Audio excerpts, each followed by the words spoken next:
अस्सलाम वालेकुम नाजरीन। आज आपकी खिदमत में सूरह इन्फितार की तिलावत पेश कर रही हूँ। बिस्मिल्लाहिर्रहमानिर्रहीम।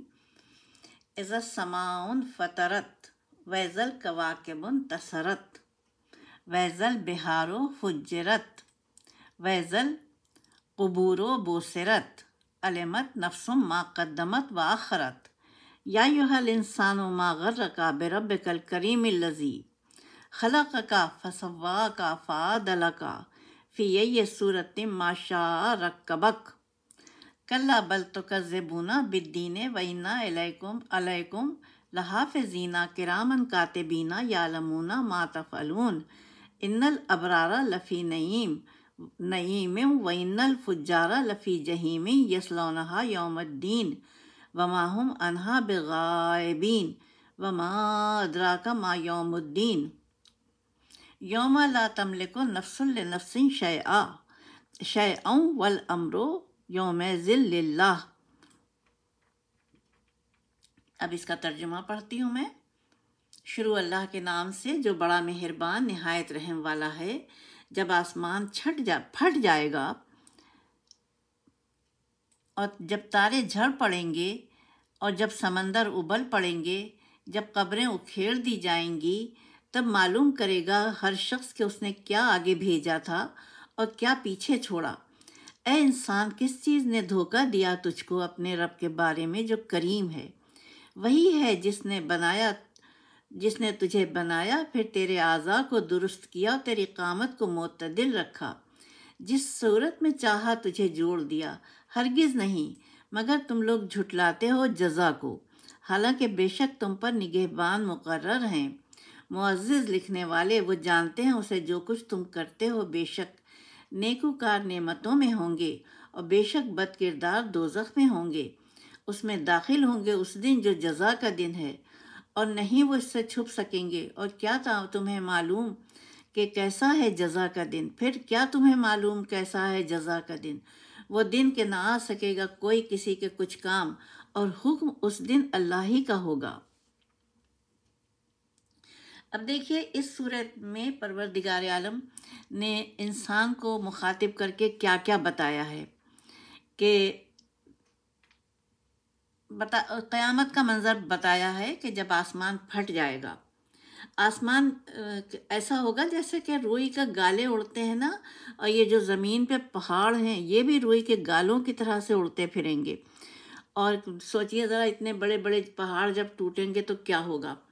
और आसमान के तारे जब झड़ पड़ेंगे, आप देखिए आज जो तारे हैं हमारी कहकशां में, सितारे और सैयारे, उनमें किसी की मजाल नहीं है कि कोई एक दूसरे के रास्ते में आ जाए।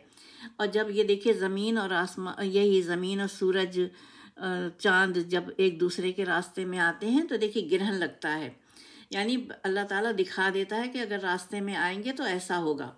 लेकिन देखिए खरबों कहकशाएं हैं, कोई किसी के रास्ते में नहीं आता है, किसी टाइम पर किसी रास्ते में नहीं आता है।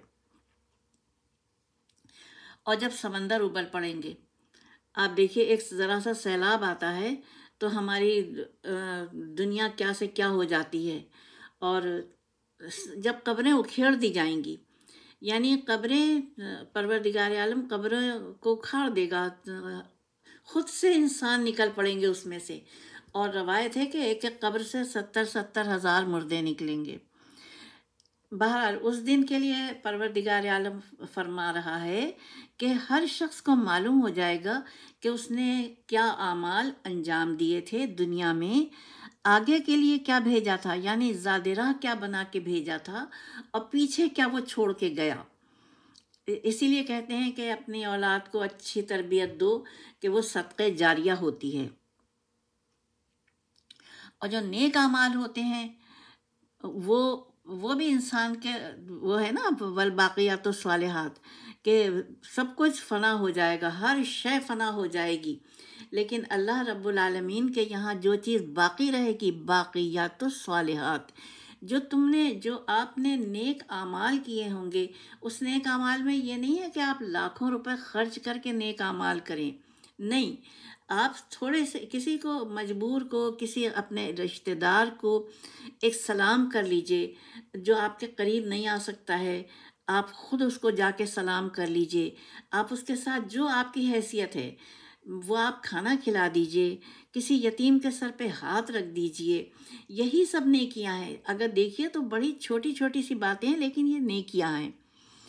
और वही है जिसने तुझे बनाया। अब यहाँ पे परवरदिगार आलम कह रहा है वही है जिसने तुझे बनाया, कि और तेरे आज़ा को दुरुस्त किया। देखिए ये माँ के पेट में होता है बच्चा, जब उसके अंदर तमाम आज़ा को परवरदिगार आलम दुरुस्त करता है। और तेरी कामत को मोतदिल रखा, यानी ना तो बिल्कुल वैसा बनाया कि काबिल ज़िक्र नहीं हस्ती होता वो, और ना ही इतना टॉल कर दिया कि जिसे देख के परेशान हो जाएं लोग। और जिस सूरत में चाहा तुझे जोड़ दिया। यह परवरदिगार आलम इंसान की कदो कामत के लिए बता रहा है। अब लेकिन ये कुफ़ार जो थे ये नहीं मानते थे, और कहते थे क़यामत कैसी होगी, हम उनको माने ही नहीं था क़यामत को। हालांकि बेशक तुम पर निगहबान मुकर्रर हैं। ये उन फरिश्तों को परवरदिगार आलम कह रहा है। मुअज़्ज़िज़ लिखने वाले वो जानते हैं से जो कुछ तुम करते हो बेशक नेकुकार नेमतों में होंगे। यानी फरिश्ते जो लिखते हैं, मुअज़्ज़िज़ लिखने वाले, वो सब लिख लेते हैं, सुबह से शाम तक के लिख लेते हैं। फिर अल्लाह के पास हमारा दफ्तर चला जाता है, और फिर शाम से लेके फजर तक का लिखते हैं, फिर हमारा दफ्तर चला जाता है। अब इनमें जो नेकुकार होंगे वो नेमतों में होंगे। यहाँ बता दिया परवरदिगार आलम ने इन्नल अबरार लफ़ी नईम, कि वो नेमतों में होंगे। ये है इस सूरे की बरकत। व इन्नल फुज्जारा लफ़ी जहीम, और बदकिरदार दोज़ख में होंगे।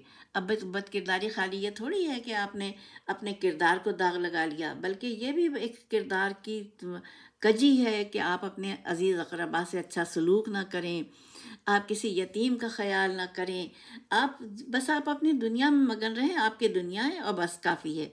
खुदा के बंदों से आपको क्या लेना देना है। इसलिए कोशिश कीजिए कि अपने किरदार में शामिल कर लीजिए अपने उन अक़रबा को जो मजबूर हैं। अगर अक़रबा मजबूर नहीं है तो आप अपने अहले महल्ला में देख लीजिए। इसीलिए परवरदिगार आलम कह रहा है कि इन्नल फुज्जारा लफ़ी जहीम यस्लौनहा यौमद्दीन, और बेशक बदकिरदार उस दिन दोज़ख में जाएंगे और उसमें दाखिल होंगे उस दिन जो जज़ा का दिन है। उसी दिन तो बदला मिलेगा ना। दुनिया में बाद में मिलेगा, दुनिया में पहले मिल जाता है, ये बात नहीं कि दुनिया में मिलता नहीं है, ज़रूर मिलता है। वमा हम अनहा बेगायबीन, और नहीं वो इससे छुप सकेंगे। यानी कौन? जो कुफ़ार हैं। वमा अदरा का मा यौमुद्दीन, और तुम्हें क्या मालूम कि कैसा है जज़ा का दिन।